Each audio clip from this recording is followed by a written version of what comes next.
Bonsoir à toutes et à tous. J'espère que vous allez bien. Bienvenue sur ce cours croissance sur l'évangile de Marc, dans lequel nous lisons ensemble l'histoire de Jésus. Jésus et la religion, un cocktail explosif. C'est en fait, ce titre m'est venu à l'esprit lorsque j'ai relu les textes que nous allons lire ensemble ce soir. Je l'avais intitulé un petit peu différemment avant, mais il m'a semblé que ce titre était le titre le plus approprié. Mais tout d'abord, je vous propose de commencer par prier ensemble. Oui, Seigneur Dieu, nous te remercions parce que tu es un Dieu qui nous parle, qui veut nous parler, qui veut être en communion avec nous. Et nous te remercions de ce que tu nous as laissé, ta parole, la Bible, les évangiles, pour que nous puissions mieux te connaître, pour que nous puissions aussi apprendre à connaître Jésus, ton Fils, que tu as envoyé pour te révéler à nous. Seigneur, notre prière ce soir, c'est que tu nous parles au travers de ta parole, que tu nous révèles toujours plus qui tu es, que tu transformes aussi nos cœurs, Seigneur, afin que, qu'ils deviennent toujours plus comme ils devraient être, Seigneur, qu'ils te ressemblent toujours plus. Donne-nous un cœur bien disposé, donne-nous un esprit aussi bien disposé et parle-nous par ton Saint-Esprit. Amen. Voilà, si vous vous souvenez, la dernière fois, dans notre dernière session, nous avons lu plusieurs textes qui nous parlaient de l'autorité de Jésus. Et c'est un peu une particularité de l'évangile de Marc, c'est qu'il a la tendance à grouper plusieurs histoires ensemble qui nous parlent d'un même thème. Et la dernière fois, plusieurs des récits de la vie de Jésus que nous avons lus nous montrent quelle est son autorité. Et en particulier, on a vu que Jésus a en fait autorité sur beaucoup des choses qui peuvent nous faire peur dans la vie, qui nous oppressent ou vraiment qui nous maintiennent dans un état d'anxiété. On a parlé de son autorité sur les démons, sur la maladie, sur l'infirmité, même la mort d'une certaine manière, et aussi de son autorité, sa capacité à pardonner les péchés lorsque nous sommes bien sûr oppressés par notre péché ou notre mauvaise conscience. Donc on le voit, l'arrivée de Jésus, c'est vraiment une bonne nouvelle, vu qu'il a autorité sur ces choses-là et qu'il peut les faire disparaître. En même temps, la dernière fois, nous avons vu que cette autorité de Jésus, elle se manifeste aussi dans la façon que Jésus a de poursuivre finalement son propre projet. Jésus n'est pas quelqu'un qui se laisse manipuler. Lorsque les foules l'attendent à un certain endroit, c'est vrai, il a compassion des foules, mais il ne perd pas de vue son projet qui est d'annoncer le royaume de Dieu partout. Il ne perd pas non plus de vue le fait que oui, il guérit, mais profondément, il veut libérer l'humanité du péché, lui pardonner ses péchés. C'est pour ça que lorsqu'on lui présente un paralytique, la première parole qu'il a, qui peut nous surprendre, c'est de lui dire « tes péchés te sont pardonnés ». Donc Jésus a une autorité sur beaucoup de choses, mais ce n'est pas quelqu'un qui se laisse manipuler et il a un projet bien précis, on le voit dans la façon dont il se comporte. Ce qu'on a aussi commencé à voir la dernière fois, c'est que cette autorité de Jésus, elle n'est pas sans susciter certaines questions et on va le voir, en fait, elle suscite de plus en plus d'opposition.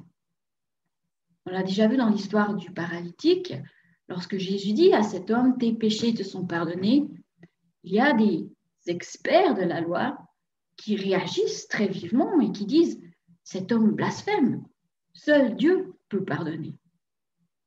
Et là, dans cette histoire-là, on voit donc qu'on a des personnes qui commencent à questionner Jésus, mais ils le font seulement dans leur cœur à ce stade-là. Ce qu'on voit dans les histoires qui suivent en fait ce dont nous avons parlé la dernière fois, donc les textes que nous allons lire aujourd'hui, c'est que cette opposition, elle devient de plus en plus fortes et de plus en plus claires. Si au début, les gens se posent des questions au-dedans d'eux-mêmes, plus les histoires avancent et plus ils commencent à exprimer leur désaccord, à poser des questions à Jésus, à lui dire « Mais pourquoi fais-tu cela? Tu n'as pas le droit de faire cela. » C'est ce qu'on voit dans plusieurs des histoires que nous allons lire aujourd'hui. Ce qui m'a frappé lorsque j'ai relu ces textes justement pour préparer notre session, c'est que ces conflits, en tout cas ceux que nous allons lire ce soir, ils ont tous un point commun. C'est que c'est des conflits entre Jésus et la religion traditionnelle des Juifs de l'époque. C'est pour ça que j'ai intitulé cette session « Jésus et la religion », un cocktail explosif. Parce qu'en fait, on se rend compte que les premiers à avoir vraiment été en conflit avec Jésus, et c'est quelque chose qui va durer tout au long de l'Évangile, c'était des personnes qui étaient importantes dans la religion juive de l'époque. C'était souvent des gens qui étaient bien vus, respectés du peuple à cause de leur piété. Et ça, c'est quand même un peu intriguant quand on pense que Jésus est devenu le fondateur d'une religion et qu'il se proclamait lui-même comme l'accomplissement finalement des prophéties de la religion juive. Mais lisons ensemble ces trois histoires pour essayer de comprendre un petit peu qu'est-ce que ce conflit nous montre finalement sur qui est Jésus, ce qu'il est venu amener, mais aussi ce qu'il nous révèle un peu sur nous, êtres humains, et comment on comprend en général la religion. Nous allons lire ensemble ce soir trois histoires. Et la première, je l'ai intitulée, ça c'est moi qui l'intitule, ce n'est pas dans le texte original, Jésus et les collecteurs d'impôts. Je vous propose de lire, pour commencer, donc Marc 2, verset 13 à 3, verset 6. Ah non, pardon, nous allons lire d'abord Marc 2, 13 jusqu'à 17. Et on lira les autres histoires par la suite. Jésus sortit de nouveau du côté du lac. Toute la foule venait à lui et il l'enseignait. En passant, il vit Lévi, fils d'Alphée, assis au bureau des taxes. Il lui dit « Suis-moi ». Lévi se leva et le suivit. Comme Jésus était à table dans la maison de Lévi, beaucoup de collecteurs d'impôts et de pêcheurs se mirent aussi à table avec lui et avec ses disciples, car ils étaient nombreux à le suivre. Le voyant manger avec les collecteurs d'impôts et les pêcheurs, les spécialistes de la loi et les pharisiens dirent à ses disciples « Pourquoi mange-t-il avec les collecteurs d'impôts et les pêcheurs ?» Jésus, qui avait entendu, leur dit « Ce ne sont pas les bien portants qui ont besoin de médecins, mais les malades. Je ne suis pas venu appeler des justes, mais des pécheurs à changer d'attitude. »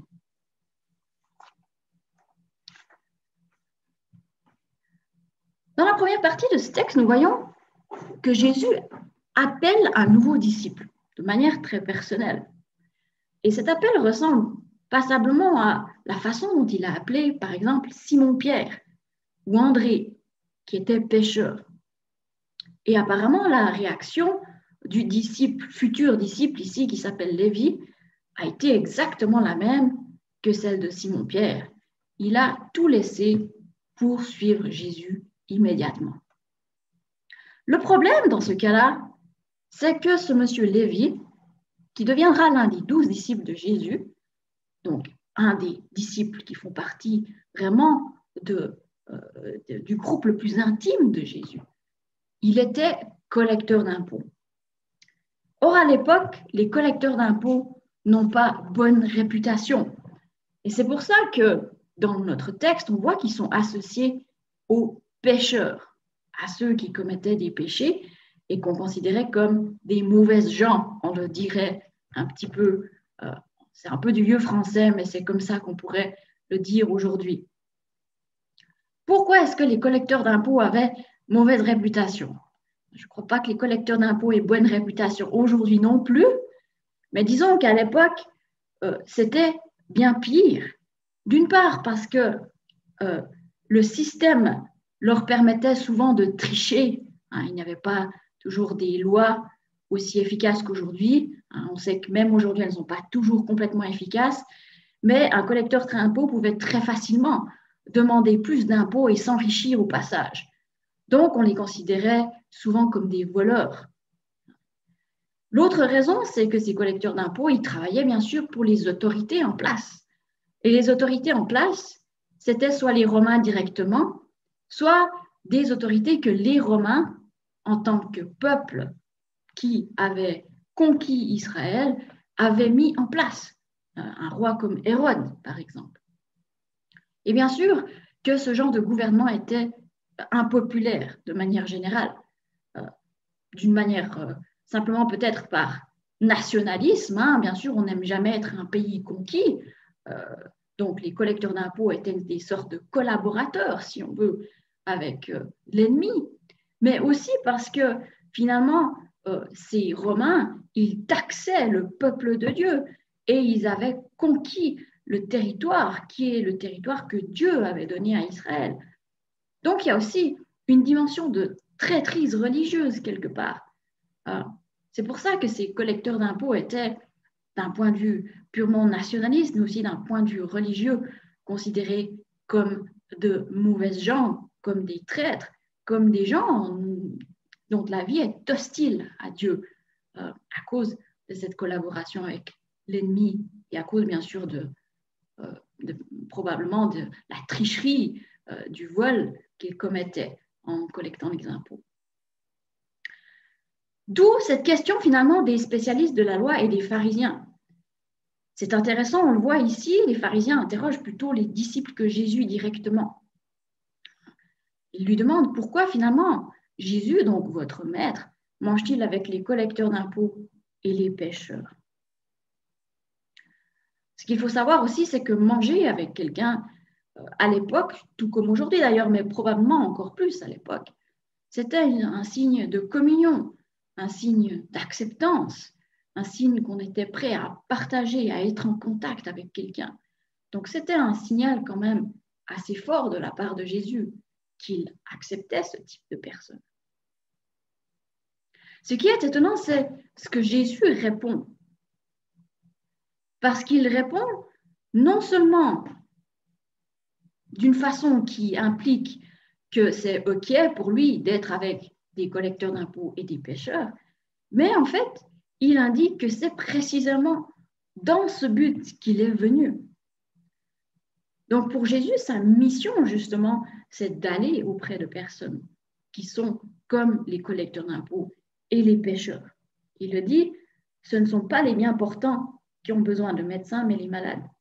Je ne suis pas venu appeler des justes, mais des pécheurs à la repentance. La réponse de Jésus, finalement, elle illustre la nature révolutionnaire du royaume de Dieu. Il est ouvert à tous et en plus, on peut dire qu'il est surtout pour des pécheurs, surtout pour ces collecteurs d'impôts, ces gens de mauvaise vie. C'est comme s'il s'adressait spécifiquement à eux.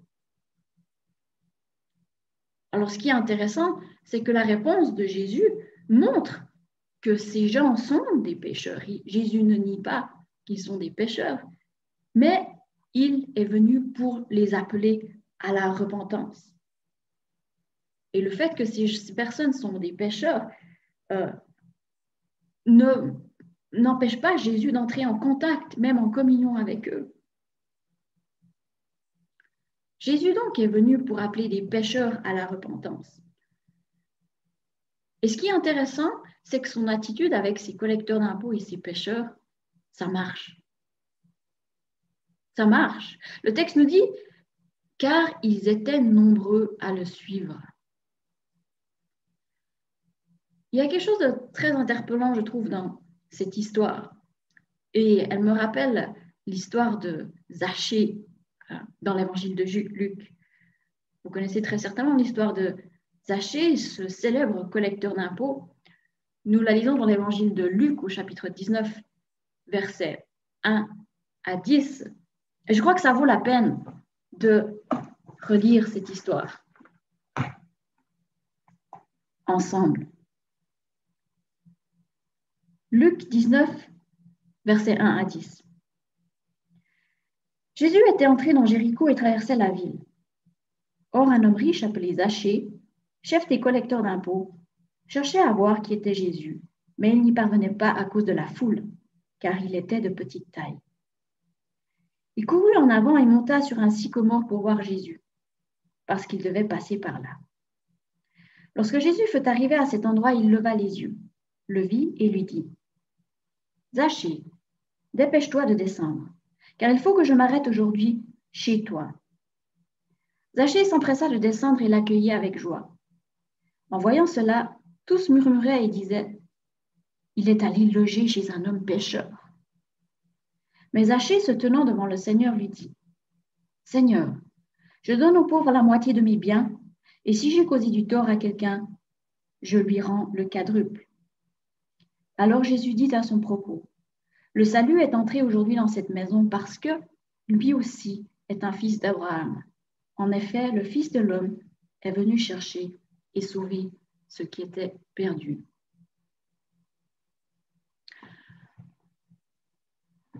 Ce qui est extraordinaire dans cette histoire, c'est que le texte ne nous dit pas que Jésus, en voyant Zachée, lui a dit : « Écoute Zachée, il y a beaucoup de choses qui ne jouent pas dans ta vie, il faut vraiment que tu la mettes en règle pour que je puisse venir loger chez toi. » Le texte ne nous dit pas non plus que lorsque Jésus était chez Zachée, il lui a commencé à lui faire la morale et lui expliquer comment il devait se comporter.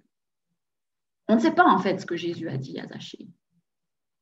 Mais ce que le texte suggère, c'est que, et je pense qu'il le suggère un peu aussi à cause de ce silence, c'est que le fait même que Jésus accepte Zachée et qu'il veuille entrer en communion avec lui, manger avec lui, lui montrer qu'il l'accepte, qu'il l'aime quelque part, a suffi à déclencher chez Zachée cette volonté de changer, cette volonté de se mettre en règle avec Dieu et avec ses semblables. Et cette histoire nous montre, comme l'histoire que nous venons de lire dans Marc, la puissance de cet amour, de cette grâce. On croit souvent que notre communion avec Jésus, ou la façon dont on peut amener d'autres à entrer en communion avec Jésus, c'est en leur disant, en leur faisant cette remarque, ceci dans ta vie ne joue pas, et puis il y a ça qui ne va pas, et puis il faut que tu mettes ça en ordre. Mais en fait, ce qu'on voit avec Jésus, c'est que ça marche dans l'autre sens. Jésus accepte Zachée, il appelle Lévi. Et c'est la confrontation, ce fait qu'ils sont en présence de Jésus lui-même, qu'ils ressentent cet amour et cette acceptation, qui les fait changer de comportement. J'ai lu récemment cette phrase dans un livre qui disait « La grâce précède l'obéissance ». Et je pense que c'est profondément vrai et c'est ce que l'exemple de Jésus nous montre.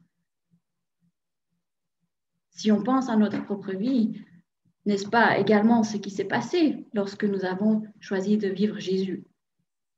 Nous ne nous sommes pas tournés vers Jésus parce qu'il nous a dit « ceci, cela dans ta vie ne joue pas, tu dois le mettre en ordre ». Est-ce que ce n'est pas plutôt le fait que Jésus nous a dit qu'il nous aimait, qu'il nous pardonnait, qu'il nous a donné suffisamment confiance finalement pour nous approcher de lui, nous en remettre à lui, et que c'est cette grâce qui nous a donné la puissance, la confiance pour changer. Et je pense que c'est bien que nous nous en souvenions également, qui peut-être avons été chrétiens depuis longtemps, lorsque nous sommes autour de personnes dont la vie peut peut-être nous sembler pas très recommandable. Souvenons-nous finalement de l'exemple de Jésus et de son attitude par rapport aux autres. Souvenons-nous que la grâce précède l'obéissance et que c'est la grâce finalement qui nous donne le pouvoir de changer.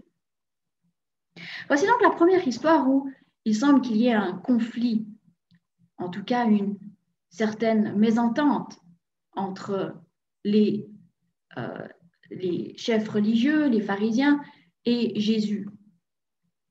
Passons à la deuxième histoire qui concerne le jeûne. Les disciples de Jean et les pharisiens jeûnaient. Ils vinrent dire à Jésus, « Pourquoi les disciples de Jean et ceux des pharisiens jeûnent-ils, tandis que tes disciples ne jeûnent pas ?» Jésus leur répondit, « Les invités à la noce peuvent-ils jeûner pendant que le marié est avec eux? Aussi longtemps que le marié est avec eux, ils ne peuvent pas jeûner. Les jours viendront où le marié leur sera enlevé, et alors ils jeûneront durant ces jours-là. Personne ne coud un morceau de tissu neuf sur un vieil habit. Sinon, la pièce neuve ajoutée arrache une partie du vieux et la déchirure devient pire. Et personne ne met du vin nouveau dans de vieilles outres, sinon les outres éclatent, le vin coule et les outres sont perdues. Mais il faut mettre le vin nouveau dans des outres neuves.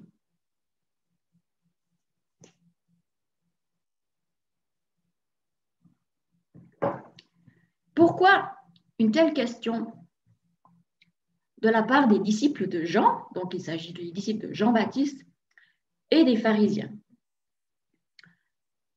Il faut savoir que dans l'Ancien Testament, strictement parlant, la loi ne demandait aux gens de jeûner qu'une seule fois dans l'année lors de la fête de l'expiation. Mais par la suite, au travers de l'histoire d'Israël, il y avait d'autres jeûnes annuels qui ont été instaurés. Mais certains groupes ou certaines personnes du peuple d'Israël jeûnaient beaucoup plus régulièrement. Et c'était le cas des pharisiens et apparemment des disciples de Jean.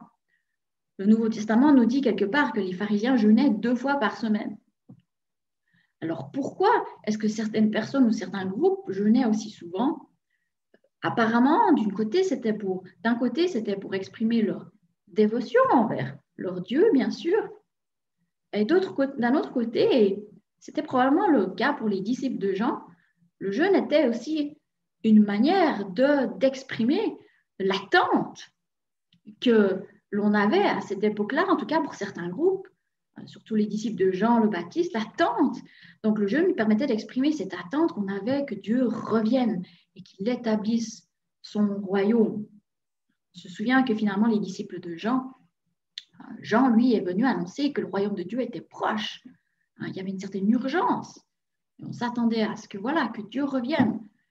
Donc le jeûne exprimait cette attente, il exprimait ce désir, cette préparation. Et ce contexte permet un peu de comprendre mieux finalement la réponse de Jésus à cette question. Donc finalement, ce que les pharisiens et les disciples de Jean demandent à Jésus, c'est finalement pourquoi est-ce que toi tu ne fais pas comme finalement ces autres groupes religieux qui prient, qui montrent leur dévotion au Seigneur, qui s'attendent à ce qu'il revienne établir son royaume? Je veux dire, on pourrait dire à Jésus qu'il n'est pas suffisamment sérieux finalement dans son message. Tout le monde sérieux à l'époque devrait normalement jeûner ou en tout cas exprimer son attente du retour du Seigneur par ce moyen. Et la réponse de Jésus est intéressante. Jésus ne nie pas qu'il peut être bien de jeûner dans certaines circonstances. Mais il a cette réponse et il dit, les invités à la noce peuvent-ils jeûner pendant que le marié est avec eux? Aussi longtemps que le marié est avec eux, ils ne peuvent pas jeûner. Très clairement, Jésus implique que finalement, sa venue, c'est comme l'arrivée du marié. Et que finalement, en ce moment, c'est un temps particulier, un temps de joie particulier durant lequel ses disciples ne peuvent pas jeûner. Alors, c'est intéressant comme comparaison, parce que si on connaît un peu l'Ancien Testament, on se rend compte que dans l'Ancien Testament, cette image d'un mariage et d'une noce est une image qui est employée pour parler de la relation de Dieu, le Créateur, avec Israël dans certains endroits, avec son peuple. Et on parle même du moment où Dieu reviendra pour sauver Jérusalem, pour sauver son peuple, comme d'un moment de noces. Par exemple, dans Ésaïe, le prophète Ésaïe au chapitre 62, verset 5, nous lisons ce verset qui nous parle en fait de Jérusalem. Il parle dans ce verset, le prophète parle à Jérusalem et du temps où Dieu reviendra pour la sauver. Et nous lisons cette phrase. Tout comme un jeune homme épouse une jeune fille vierge, tes descendants deviendront pour toi pareils à des époux. Et tout comme la fiancée fait la joie de son fiancé, tu feras la joie de ton Dieu. Donc là, on voit vraiment Jérusalem, qui est le symbole vraiment pour Israël, est comparé à une fiancée, et Dieu est comparé finalement à ce jeune marié. Donc quand Jésus nous parle, emploie cette comparaison, il veut en fait, il sous-entend que le temps où lui, il est là, c'est un temps de joie, un temps de noces, un temps de mariage. Mais il emploie une image qui vraiment est une très forte allusion à ce qui devait se passer lorsque Dieu reviendrait délivrer Jérusalem. Et puis, il emploie cette image du mariage qui souligne finalement quelque chose d'intéressant. Un mariage, c'est un nouveau départ, de bien des manières. Et c'est justement cette idée-là que Jésus développe dans les 2 prochains versets. Dans les 2 prochains versets, Jésus emploie 2 images pour expliquer finalement son rapport, lui, avec la pratique religieuse d'avant, si on veut. Et il lui dit, personne ne coud un morceau de tissu neuf sur un vieil habit. Sinon, la pièce neuve ajoutée arrache une partie du vieux et la déchirure devient pire. Alors, qu'est-ce que c'est que cette comparaison? Je ne sais pas si vous avez déjà lavé un vêtement neuf et constaté à votre grand désarroi, en le sortant de la machine, qu'il avait rétréci. Eh bien, c'est à cela que Jésus fait allusion ici. Il pouvait arriver, bien sûr, qu'on ait un vêtement, un vieux vêtement qui a été déchiré d'une certaine manière. Seulement, voilà, un vieux vêtement, comme il a été lavé très souvent, quand on le lave, il ne rétrécit plus. Mais si on coud à côté pour réparer la déchirure un morceau de tissu qui lui est tout neuf, qui n'a jamais été lavé, eh bien lorsqu'on va laver ce patchwork quelque part, le bout de vêtement qui est vieux ne va plus rétrécir, mais l'autre risque de rétrécir. Et bien sûr, cela risque de casser le vêtement en deux. Donc c'est cela l'image que Jésus emploie. Il dit, on ne peut pas, si on coud quelque chose de nouveau sur quelque chose d'ancien, ça va se déchirer au lavage, parce que la partie neuve va rétrécir et l'autre pas. Et la deuxième image, c'est la même chose, la même idée finalement. Il faut penser à une outre, peut-être une outre en peau d'animal, dans laquelle on mettait du vin. Et lorsqu'on mettait du vin dans ces outres, avec la fermentation du vin, les outres étaient en fait, elles étaient étirées un peu. C'est comme si la fermentation faisait un petit peu grandir le volume du vin et puis travaillait la peau de ces outres, qui fait qu'elles étaient étirées, plus étendues à leur maximum. Elles s'élargissaient un peu finalement. Seulement, voilà, si on mettait du nouveau vin dans des vieilles outres qui avaient déjà été étirées à cause de la vieille fermentation, et puis qu'on met du nouveau vin qui, lui, va fermenter dans ces vieilles outres, eh bien, cet étirement, il va être trop fort, puisque les outres sont déjà tellement étirées, et cela va faire exploser ces outres. Donc, à nouveau, cette image souligne que ce n'est pas possible de mettre du nouveau vin dans des vieilles outres, car ça va les faire exploser. Alors, qu'est-ce que Jésus veut dire avec ces deux images? Ce que Jésus veut dire, c'est que finalement, lui, ce qu'il est venu amener, c'est quelque chose de nouveau. Lui, ce qu'il est venu amener, ce n'est pas la même chose que ce que les disciples de Jean proclamaient. Ce n'est pas non plus ce que les pharisiens proclamaient, qui finalement étaient des sortes de renouveau de la religion juive. Non, ce que Jésus vient annoncer, ce que lui, il fait, c'est quelque chose de vraiment nouveau. Et il y a quelque chose de profondément incompatible entre ce que lui, il fait et ce qui a été fait avant.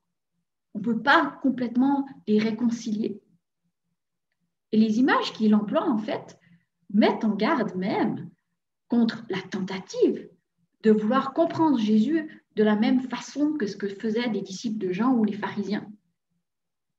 On ne peut pas les comprendre de la même façon. Ce que Jésus fait, c'est quelque chose de nouveau. C'est une autre chose. Et si on essaie de comprendre ce que Jésus fait, comme ce que Jean ou ce que les pharisiens faisaient, eh bien, il va y avoir un risque d'éclatement. On va voir que finalement, ce que Jésus il vient amener avec sa bonne nouvelle,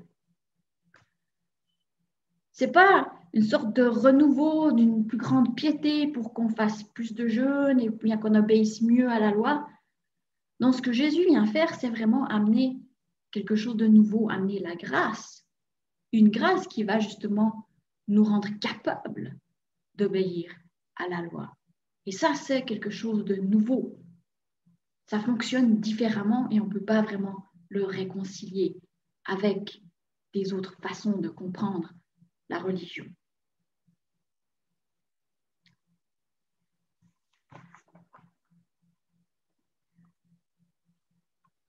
Nous en arrivons à la troisième et dernière histoire, qui est une histoire concernant le sabbat. En fait,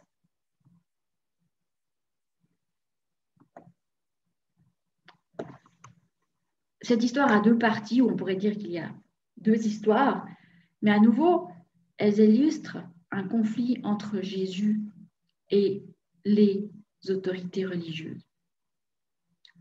Jésus et le sabbat. Un jour de sabbat, Jésus traversait des champs de blé. Tout en marchant, ses disciples se mirent à arracher des épis. Les pharisiens lui dirent : « Regarde, pourquoi font-ils ce qui n'est pas permis pendant le sabbat ?» Jésus leur répondit : « N'avez-vous jamais lu ce qu'a fait David lorsqu'il a été dans le besoin et qu'il a eu faim, lui et ses compagnons ? Il est entré dans la maison de Dieu à l'époque du grand prêtre Abiatar, à manger les pains consacrés qu'il n'est permis qu'aux prêtres de manger, et en a même donné à ses compagnons. Puis il leur dit : « Le sabbat a été fait pour l'homme, et non l'homme pour le sabbat, de sorte que le Fils de l'homme est le Seigneur même du sabbat. »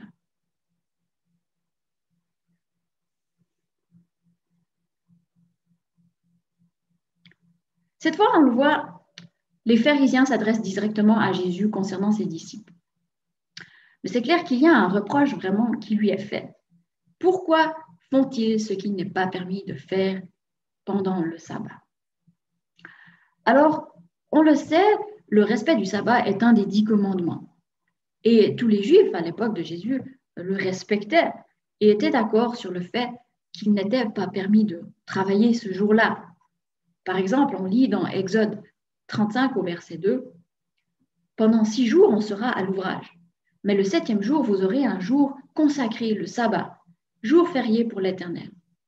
Quiconque fera quelque ouvrage ce jour-là sera puni de mort. » Donc tout le monde était d'accord sur le fait qu'il fallait respecter le jour du sabbat.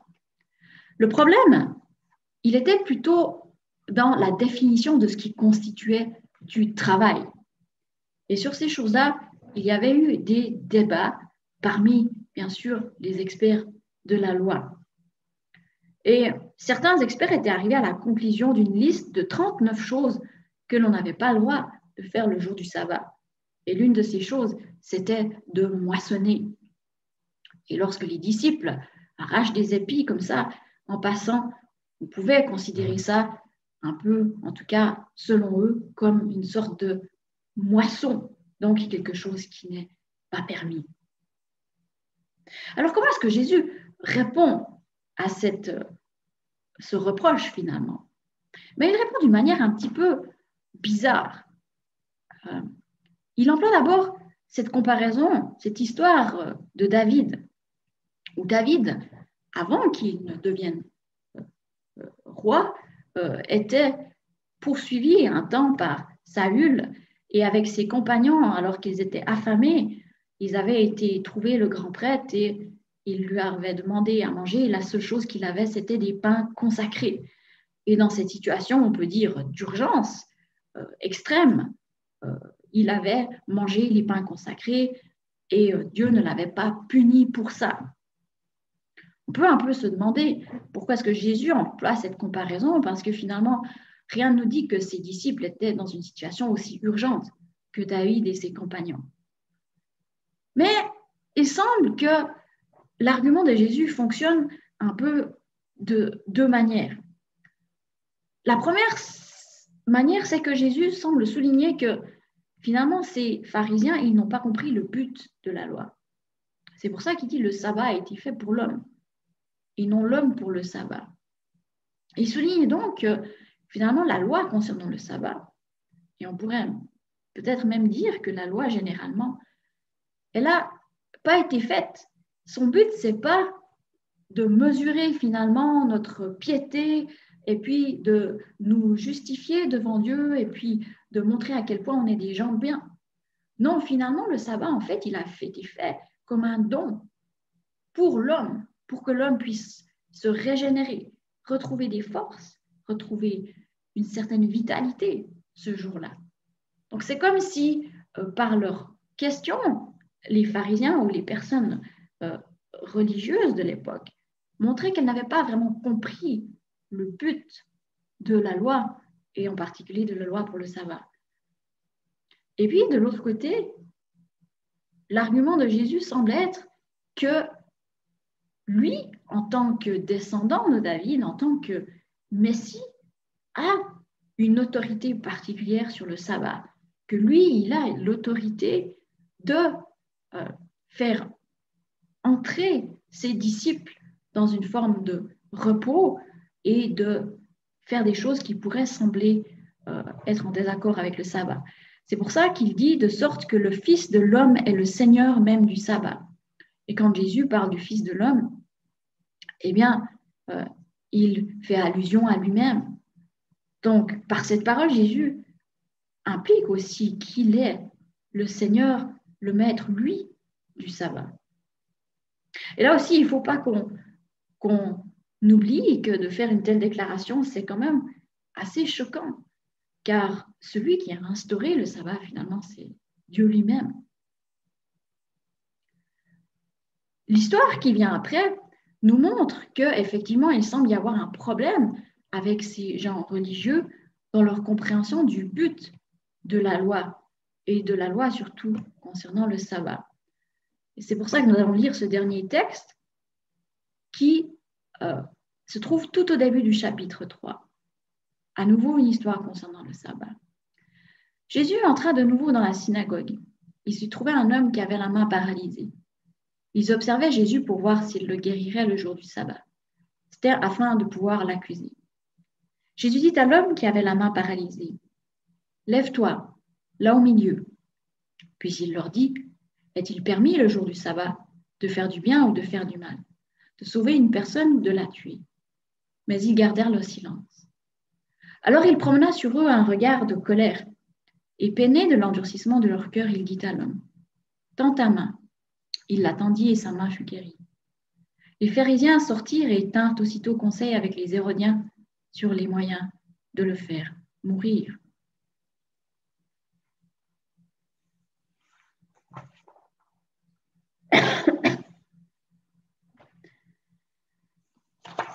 À nouveau, une histoire concernant le sabbat.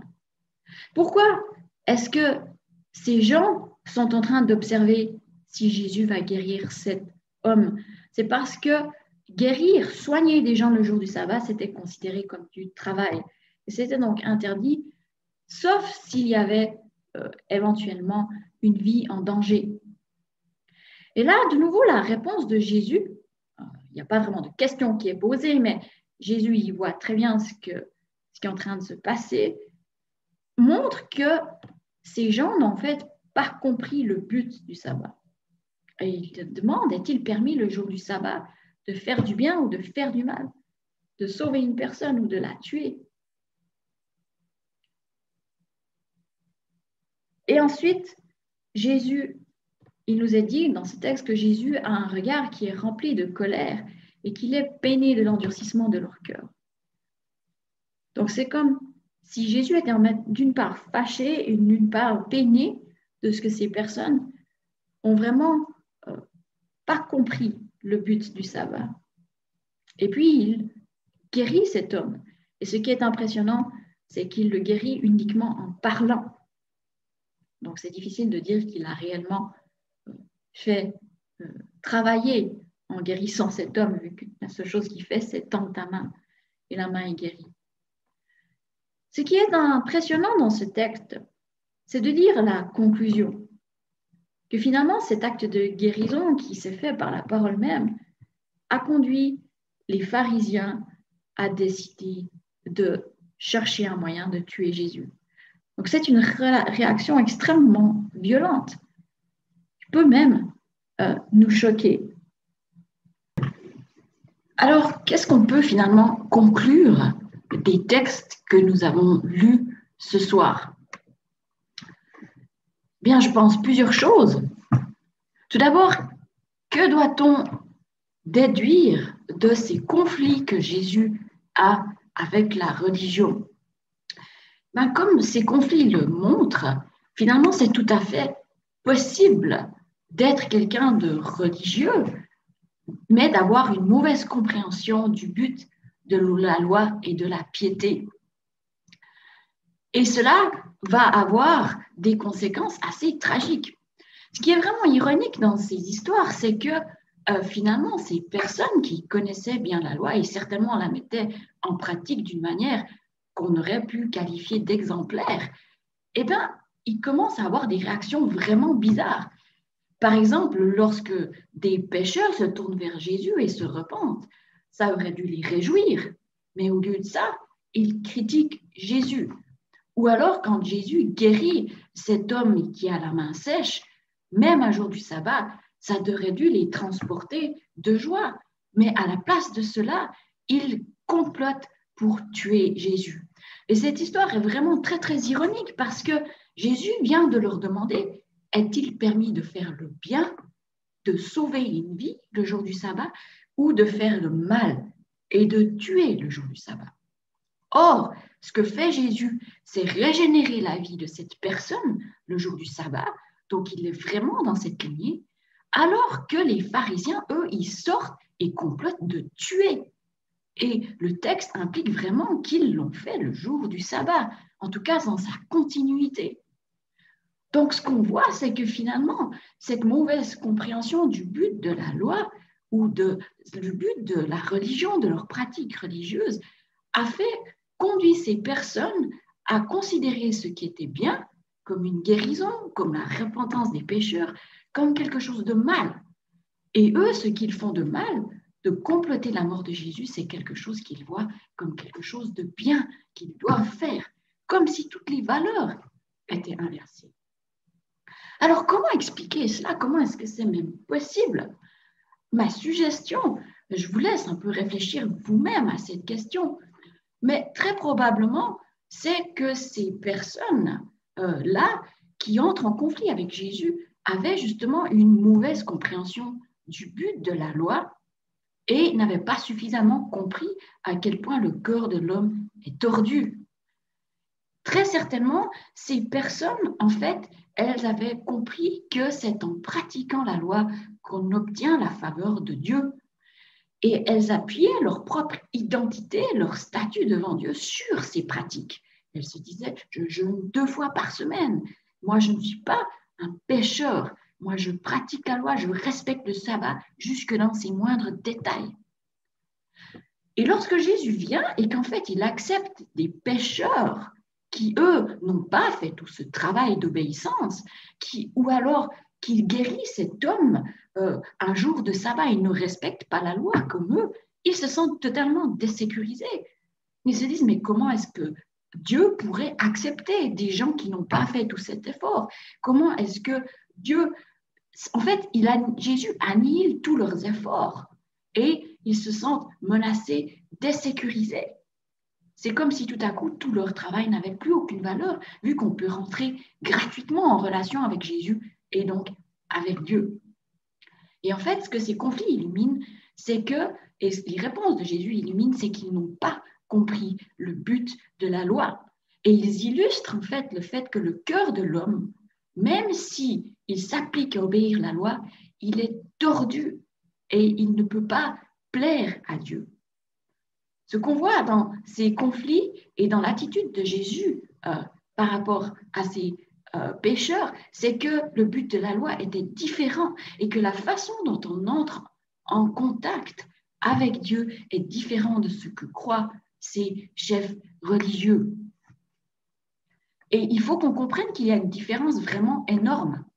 La bonne nouvelle de Jésus, en fait, la façon que Jésus nous présente d'entrer en contact avec lui et avec Dieu, elle est en fait totalement incompatible avec notre compréhension souvent habituelle de la religion, c'est-à-dire notre compréhension qui est celle qu'on croit que la religion, que même le christianisme, c'est faites le bien, obéissez aux commandements et Dieu vous aimera. Eh bien, ça, c'est une compréhension qui est fausse. Et c'est une compréhension qui peut être très dangereuse. C'est ce qu'on voit dans ces histoires. Pourquoi? Parce que si on croit que c'est ainsi qu'on a la faveur de Dieu, on va commencer à avoir un sentiment de supériorité par rapport à des personnes qui ne font pas ces choses-là. On va peut-être leur être hostile, on risque d'être intolérant et même peut-être de commencer à être violent envers ces personnes. Je ne sais pas si ça vous est déjà arrivé, vous avez toujours essayé de vivre en bon chrétien et tout d'un coup, vous voyez quelqu'un qui vivait une vie pas très recommandable, comme on dirait, hein, pour être un petit peu suisse et neutre. Et tout d'un coup, cette personne rencontre le Seigneur et le Seigneur lui pardonne et elle est vraiment tout acceptée, renouvelée. Est-ce que ça vous est déjà arrivé de vous dire, ouais, bon Seigneur, tu bénis ces gens-là, mais moi, pourquoi tu ne me bénis pas? Et ça montre que finalement, dans notre compréhension de quelle est la base de notre relation avec Dieu, il y a quelque chose qui ne joue pas. Il y a quelque chose que nous n'avons pas tout à fait compris, ou en tout cas qui n'est pas vraiment entré dans notre cœur. Vous savez, il y a des gens qui disent que la religion, c'est quelque chose de dangereux, que la religion empoisonne tout. C'est d'ailleurs le titre d'un best-seller athée, critique de la religion en général, hein, pas seulement du christianisme. Et ce genre de discours souvent dit que la religion, ça conduit à l'intolérance, ça conduit à la violence, ça conduit aux guerres. Alors bien sûr, ce type de discours, c'est une simplification. Hein, souvent, il faudrait vraiment nuancer et puis examiner ces arguments un par un. Mais il y a quand même quelque chose de vrai là-dedans. Et nos histoires ce soir le montrent. C'est que si on ne comprend pas vraiment la façon dont on entre en contact avec Dieu et le but de la loi, comment ça fonctionne, on peut devenir quelqu'un de vraiment très intolérant et très aigri. Mais alors, qu'est-ce que c'est que la bonne nouvelle de Jésus? Qu'est-ce que lui vient amener? Et ce que lui vient amener, c'est vraiment illustré par son attitude face aux pécheurs. Son message, c'est quoi? C'est un message de grâce et d'acceptation pour tous les pécheurs. Dieu nous fait grâce. On verra dans les autres sessions pourquoi est-ce que Dieu peut nous faire grâce, comment est-ce qu'il nous fait grâce, mais c'est ce qu'on voit vraiment dans l'attitude de Jésus face à Lévi, face à Zachée, face à tous ces pécheurs. Il leur fait grâce, il est prêt à leur pardonner. Et la condition que Jésus met, c'est pas tu changes de vie d'abord. Non, la condition que Jésus met, c'est reconnaître le besoin de médecin. Hein, très clairement, il dit, je ne suis pas venu appeler des justes, mais des pécheurs à la repentance. Et ce qui veut dire, ce n'est pas qu'il y a des justes et des pécheurs, mais c'est que tant qu'on n'a pas réalisé qu'on avait besoin de grâce de Dieu, de pardon, on ne peut pas entrer en relation avec Jésus ou avec Dieu. Et d'ailleurs, on le voit, les pharisiens ne cherchent jamais à avoir une relation avec Jésus comme le font Lévi et les autres pécheurs. Et ce que cet exemple de Jésus avec les pécheurs nous montre, c'est que c'est la grâce qui précède et qui rend possible l'obéissance. Et tant qu'on n'a pas compris cet ordre-là, on risque de devenir un peu comme ces chefs religieux. Si on croit que c'est notre obéissance qui élicite la grâce de Dieu, on risque de devenir intolérant, d'avoir un sentiment de supériorité et même de devenir violent parce que le cœur de l'homme est tellement tordu que si on croit que l'obéissance précède la grâce, tout est tordu, le bien devient mal, le mal devient bien. C'est vraiment incroyable. D'ailleurs, vous pouvez l'expérimenter dans votre vie vous-même si justement vous voyez un pécheur auquel Dieu fait grâce et que vous êtes amer. Vous devez pouvoir vous dire, mais c'est complètement fou, pourquoi est-ce que j'ai de l'amertume dans mon cœur? Et ça montre très bien qu'on a mis la charrue avant les bœufs. Dans la relation avec Dieu, la grâce précède toujours l'obéissance. Et la grâce, elle vous rend capable d'obéir. Parce que c'est quand on se sent aimé et accepté de Dieu, et quand il nous donne son Saint-Esprit, qu'on devient capable d'obéir à la loi, et qu'il n'y a plus ce mal qui devient bien. Les choses deviennent justes, et on devient capable de se réjouir que Dieu bénisse des pécheurs. On devient capable de se réjouir que Dieu fasse des choses le jour du sabbat qui le glorifient. Ça ne devient plus quelque chose de menaçant pour notre sécurité et notre identité. Enfin, ce que ce texte nous montre, c'est des choses sur ce que Jésus dit de lui-même. On pourrait avoir l'impression, et je pense que beaucoup de gens en fait croient que Jésus n'avait pas vraiment de prétention particulière, qu'il se voyait comme une sorte de prophète, qui annonçait des choses qu'il y avait déjà dans l'Ancien Testament, qui demandait aux gens de faire le bien, peut-être quelques enseignements nouveaux, mais rien de vraiment particulier par rapport à d'autres prophètes ou même d'autres fondateurs de religion.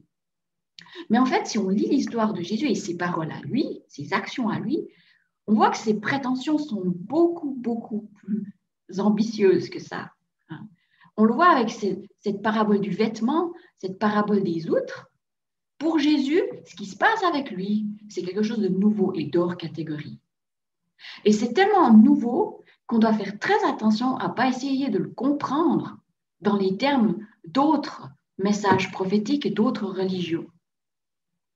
Jésus, il n'est pas venu justement nous dire « faites ceci, cela, vous serez bien avec Dieu ». Ce n'est pas du tout son message. Jésus, il vient nous montrer qu'en fait, la grâce, elle précède l'obéissance, qu'on a besoin de cette grâce. Et puis que cette grâce, elle passe par lui. C'est vraiment quelque chose de différent. Et puis si on ne comprend pas cette différence, ça risque d'exploser. Et on voit Jésus avec ses chefs religieux, c'est quelque chose d'explosif, ça va le conduire à la mort. Donc c'est une hostilité très très importante qu'on ne doit pas sous-estimer. Et puis Jésus, il fait aussi des déclarations très très fortes, parce qu'il insinue que sa venue représente la venue de Dieu et de son salut. Il ne le dit pas directement, c'est vrai, mais il emploie cette image du marié et du mariage qui, pour quelqu'un qui connaît l'Ancien Testament, rappelle vraiment cette idée de ce qui va se passer quand Dieu revient pour sauver son peuple. Et puis finalement, il dit qu'il est le maître du sabbat. Et ça veut probablement dire que c'est lui qui sait ce qui est permis et ce qui n'est pas permis du jour du sabbat. Mais il faut se souvenir que le sabbat a été instauré par Dieu, que c'est lui qui le donne à l'homme pour son bien. Et je crois que quand Jésus dit ça, il veut aussi dire autre chose, qui n'est pas quelque chose qui est développé ici dans l'évangile de Marc, mais qu'on voit dans les évangiles ailleurs, c'est que Jésus seul peut en faire nous donner le repos. Et il peut nous donner le repos non seulement physique, mais il peut nous donner le repos spirituel. Parce que tant qu'on croit que notre relation à Dieu, elle est basée sur notre performance, sur notre pratique de la loi, eh bien, c'est quelque chose de fatigant. La loi est un fardeau. Imaginez-vous si vraiment vous devez toujours mettre les commandements en pratique, jamais leur désobéir par vos propres forces. Si votre façon de montrer votre amour pour Dieu, c'est de jeûner 2 fois par semaine, si on est dans ce type de relation avec Dieu, eh bien, c'est un fardeau, c'est du travail, c'est lourd. Et quand Jésus il dit « je suis le maître du sabbat », il anticipe ici une idée vraiment qui est développée plus loin dans l'Ancien Testament, qui est que Jésus seul, parce qu'il nous accepte par la grâce, il nous fait entrer dans une relation de repos avec Dieu, qui aussi nous conduit dans le repos par rapport à nos semblables, parce qu'on n'est plus à se comparer sans cesse avec eux. C'est pour ça que Jésus, il a dit, et c'est sur ces paroles que j'aimerais terminer ce soir, Jésus a dit, « Venez à moi, vous tous qui êtes fatigués et courbés sous un fardeau, et je vous donnerai du repos. » Et ça, c'est ce que Jésus veut nous donner, physiquement, mentalement, mais aussi spirituellement. En nous acceptant comme il a accepté Lévi, comme il a accepté les pécheurs. La seule chose qu'il faut qu'on réalise, c'est qu'on a besoin d'un médecin. Et ça, on doit vraiment réaliser. Et on le sait très bien, beaucoup de gens qui se pensent qu'ils ne sont pas malades, même des gens malades, des fois, refusent de voir un médecin. Mais ce n'est pas possible. Si on veut entrer dans ce repos, on doit reconnaître notre besoin d'un médecin. Voilà, j'aimerais conclure par la prière. Oui, Seigneur Jésus, merci d'être venu. Merci d'avoir marché sur la terre et merci pour ces paroles qu'on a pu lire ce soir. Merci Jésus parce que tu nous montres que tu nous acceptes tels que nous sommes, Seigneur. Tu nous donnes ta grâce avant de nous demander l'obéissance, Seigneur. Finalement, la seule obéissance que tu nous demandes au début pour rentrer en relation avec toi, Seigneur, c'est de nous reconnaître comme ayant besoin de toi, comme ayant besoin d'un médecin, comme étant pécheur. Oui, Seigneur, merci. Nous te prions que cette vérité puisse réellement entrer dans notre vie pour que vraiment notre motivation pour t'obéir, Seigneur, procède toujours de cette grâce. Seigneur, transforme-nous toujours plus à ton image. Garde-nous, Seigneur, de croire que notre relation avec toi est basée sur ce que nous faisons, Seigneur, afin que nous n'ayons jamais, Seigneur, cette attitude de jugement envers les autres, Seigneur, cette attitude qui fait voir des choses bonnes comme des choses mauvaises, comme nous voyons illustré dans ces histoires. Fais-nous toujours mieux comprendre, Seigneur, quel est ce repos que nous avons en toi, que cela devienne une vérité chaque jour de nos vies, Seigneur. Merci parce que toi peux nous donner ce repos auquel nous aspirons tellement et dont nous avons tellement besoin. Amen.